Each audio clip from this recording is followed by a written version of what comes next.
पल पल पल पल हर पल कैसे कटेगा पल हर पल हाँ हाँ हाँ हाँ ला ला ला ला ला ला ला ला ला ला ला ला।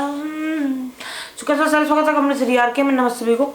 सो आज मैं बताऊंगा कि मॉक टेस्ट ज़रूरी है कैट के लिए या नहीं, जिसका आंसर बहुत ईजी है, ज़रूरी है। ठीक है वीडियो ख़त्म, जाओ।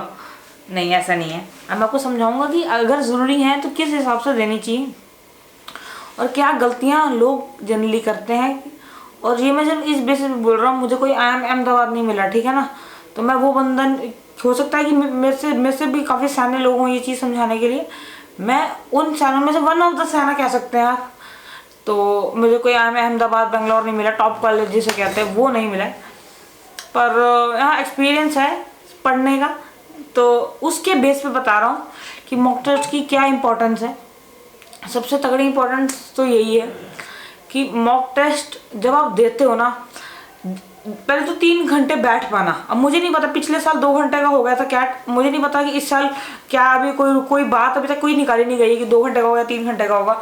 बट अपने हिसाब से तो स्टार्टिंग में तो एटलीस्ट 3 घंटे के लिए बैठना सीखो, क्योंकि जब मैं स्टार्टिंग में था तो 3 घंटे बैठा नहीं जाता था और टाइम वगैरह के मौका था। तो क्या होता था, ऐसे मौका आते थे मेरे को कि अगर गलती से बंद हो जाए, ठीक है ना, तो आप वहीं से स्टार्ट कर सकते हो, जैसे खत्म हुआ। तो इस चीज़ का मिसयूज़ बड़े लोग करते हैं। मैंने 1-2 बार किया हो कि मैंने कहा नहीं यार, अब 3 घंटे नहीं बैठा जा रहा, 1.5 घंटे बाद ठप्पा मार देना और बंद करके थोड़ा घूम फिर लेना और फिर आधे घंटे के गैप के बाद फिर चालू करना। ये चीज़ मत करना, ये चीज़ नहीं करनी। 3 घंटे लगातार बैठना, सबसे पहले यही है सबसे पहला टास्क। 3 घंटे बैठ पाओगे या नहीं बैठ पाओगे। तो अगर बैठ जाते हो तो बहुत बड़ी बात है। स्टार्टिंग में ही, मतलब अभी क्या मई का महीना चला गया, मई, जून, जुलाई, अगस्त, सितंबर, अक्टूबर, नवंबर, कितने 7 महीने रह गए हैं। तो चलो 1 महीना और मजे मार लो, ठीक है, पर 6 महीने से कम बात उतनी मेहनत बनानी मुश्किल पड़ जाएगी। और हर एग्ज़ाम की अपनी तैयारी होती है। अगर आप कैट के लिए, सिर्फ अभी मैं बता रहा हूँ सिर्फ कैट के लिए, बाकी एग्जाम्स के लिए भी अलग से बना दूंगा वीडियो कि एनमेट के लिए क्या क्या चीज़ें, जो मुझे लग रहा है कि एनमेट के लिए क्या चीज़ें की कमी पड़ जाती है, या स्नैप के लिए, या फिर जैट के लिए, टेस्ट नेट के लिए, मैं सारी चीज़ के लिए बात बताऊँगा। तो अभी आपका मेन फोकस होना चाहिए कैट, ठीक है जी। पर इसका मतलब ये नहीं है कि आप बाकी चीज़ें इग्नोर करो, ठीक है जी। बीच बीच में कभी महीने में या 2 महीने में एक बार कैट के जिस टाइम पे कैट का मॉक देना, उसकी जगह पे आप 2 महीने में नहीं, 1 महीने में एक बार, जैसे मान लो कि अगर आपने अभी डिसाइड किया कि हर 2 हफ्ते में, ये टाइम अभी ऐसा है कि आप हर 2 हफ्ते में एक बार मॉक दोगे तो भी चलेगा, मतलब महीने में 2 बार मॉक दोगे तो चलेगा, पर उससे कम नहीं चलेगा। प्रैक्टिस चाहिए भाई, प्रैक्टिस। मॉक एक बहुत सही तरीका है। और अगर मॉक नहीं है तो खरीदो मॉक। तो अगर सेल्फ स्टडी करो तो मॉक खरीद लो। अगर किसी इंस्टीट्यूट के थ्रू हो तो वो खुद ही आपको इतने मॉक दे देंगे कि कमी नहीं होगी आपको मॉक की, ठीक है ना। पर अगर सेल्फ स्टडी करो तो मॉक खरीद लो, जितने खरीद ले, और प्रैक्टिस करनी है। ऐसा नहीं कि खरीद ले, ऋषभ ने कहा था, हमने श्री आर के ने कहा था खरीद लो, खरीद के रख लिए साइड पे, तो वो चीज़ नहीं, ना ना ना ना ना, ये गलत चीज़ हो जाएगी। ऐसा करो फिर थोड़ा करके खरीद लो, अगर लगता है कि नहीं यूज़ कर पाओगे तो सारे। तो एक्सपेक्टेशंस तो ये हैं कि अभी 7 महीने में होते हैं 28 हफ्ते। 28 हफ्ते के हिसाब से आगे जाके प्रैक्टिस बढ़ती जाएगी, तो कम से कम नहीं तो 30 से 35 मॉक तो मिनिमम, अगर कैट के 2 ही दो, ठीक है जी। तो इतने तो मॉक्स मिनिमम खरीदना, क्योंकि लास्ट के टाइम पे ऐसा टाइम आएगा जब आपको बोलेंगे कि रोज़ एक मॉक दे दिया करना, और तब दिमाग फट जाएगा, फट। तो 30-35 तो मिनिमम मॉक देने ही देने हैं, ठीक है जी। एंड मॉक सिर्फ देना जरूरी नहीं है, अगर उसके बाद एनालिसिस नहीं किया कि कहाँ कहाँ गलती हो रही है, और ट्राई करो कि वो गलती, मैं ये नहीं बोलूँगा कि पहली बार में ख़त्म होने लग जाएगी, ट्राई करो कि वो उस फील्ड में गलती कम हो। जैसे अगर इंग्लिश में, अगर कॉम्बिनेशन में, और स्ट्रेटेजी बनाओ, पूछो कोई टीचर से, यूट्यूब पे देखो कि बढ़िया से बड़ी स्ट्रेटेजी क्या हो सकती है। सारे क्वेश्चन अटेम्प्ट नहीं करने होते। अगर आप कितने क्वेश्चन, मैं बताता हूँ आपको, अगर 300 नंबर का पेपर है, 150, सिर्फ 150 नंबर पर वो 100% एक्यूरेसी चाहिए। 150 मतलब सिर्फ 100 में से 50 क्वेश्चन अगर सही हैं आपके, बहुत बढ़िया कॉल मिलेगा। मैं बता रहा हूँ, मतलब आईएम्स आपके आगे हाथ फैलाएंगे कि आओ इंटरव्यू कराने आओ, जीडी कराने आओ। 150 नंबर लाने हैं। अब वो आप 50 सही करके लाते हो या 60 करके 5-6 गलत करके 3-4 सही करके वैसे लाते हो, वो आपको सोचना है। पर क्योंकि पता क्या, स्ट्रैटेजी। अब मान लो कि ऐसा नहीं होता कि 100 जो अच्छा मतलब जो तगड़ बंद होते हैं, ये 150 के ऊपर गेम शुरू हो जाती है। 150 नंबर से लेके 220 230 तक जाता है। जो 220 के आसपास लाता है नंबर, उसकी 100% डाल होती है। क्या करनी है, 99 से खुश रहो। पर ये नहीं है, ये भी मत कह देना कि भैया ने क्या दिया। मैं एक चीज़ स्ट्रेटेजी समझा रहा हूँ, मतलब बड़ी स्ट्रेटेजी यूट्यूब पे देखना, मैं सिर्फ समझा रहा हूँ कि स्ट्रेटेजी बना के मॉक दो और हर बार ट्राई करो नई नई स्ट्रेटेजी, और देखो कि आपको कौन सी फिट बैठती है स्ट्रेटेजी। ठीक है ना, कभी सच में ट्राई करो, कभी 70 क्वेश्चन करने का, कभी 80।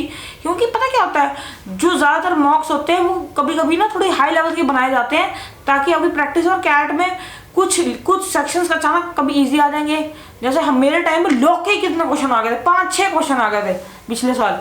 तो मेरे को तो लगा था भाई साहब, जिसकी लॉग है, जिसको लॉग क्या है कि एक दिन का चैप्टर है वो, एक दिन का, और वो 18 नंबर सोचो, 150 में से 18 नंबर, 12% मार्क्स आ गए।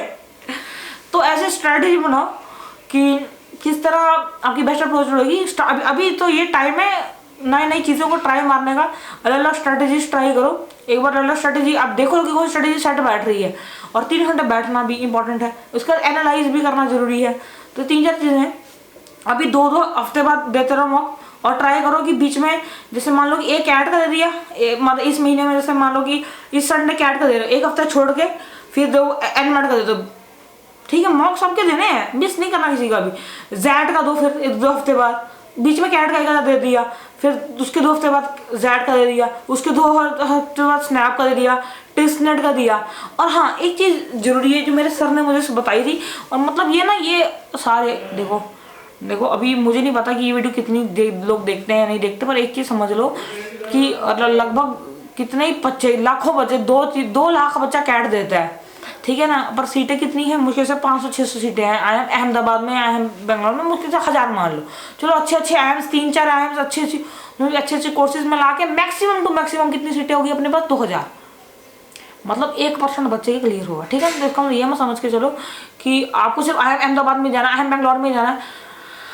गुड इज कि आप टॉप 30 करो, एंड वेरी गुड इज कि आप टॉप 20 करो, एंड एक्सीलेंट इज कि टॉप 10 करो, और एक नंबर है कि आप टॉप कॉलेज में चल जाओ।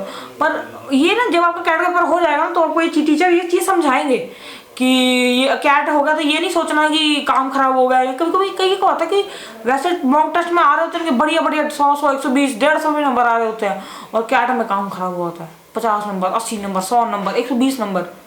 तो वो उतनी बात बनाएंगे नहीं। और मेरे सामने ये भी बात कही थी कि एक परसेंटाइल के बाद, एक 98 मान लो, 97 मान लो, अगर आप जनरल हो, जेम कैटेगरी हो, मैं उनकी बात कर रहा हूँ, 97 या 98 परसेंटाइल से नीचे जो परसेंटाइल है वो जेम कैटेगरी के लिए सारी सेम है, क्योंकि आपको उसमें उस परसेंटाइल के दम पे कोई टॉप 30 का कॉलेज मिलने के चांसेस नहीं है। ठीक है ना, तो ये चीज़ समझो। उसके लिए फिर 97 के नीचे ऐसा कुछ, 96 ऐसा कुछ होती है, 97 या 96 के नीचे, उसके लिए सारी परसेंटाइल सेम है।